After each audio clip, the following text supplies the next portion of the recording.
ஆம், எல்லாரையும் அதிக அளவுல அன்பு செலுத்துறவங்களா இருப்போம்.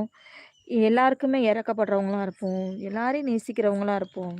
கஷ்டப்படுறவங்கள பார்த்தா நம்ம வந்துட்டு ஏதாவது உதவி செய்யணும், வைக்கணும்னு சொல்லி நெனச்சுப்போம்.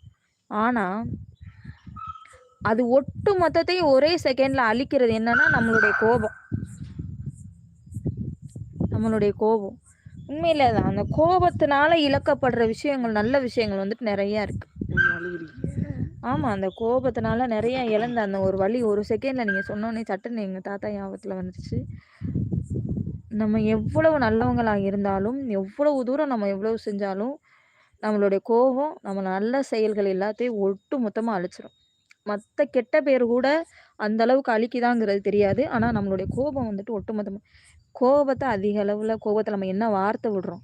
கோபங்கிறது கோ கோபம் தானே அப்படின்லாம் நெனைக்காதீங்க.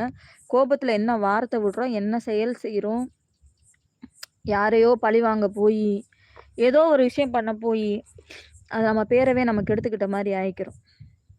ஒவ்வொரு கோபத்துல வந்து நம்மள அறியாமயே வர்ற வார்த்தைகள் கூட, அத்தன வருஷம் நம்ம வச்சிருந்த அன்ப வந்துட்டு ஒரு செகண்ட்ல தள்ளி விட்டுட்டு போயிரும்.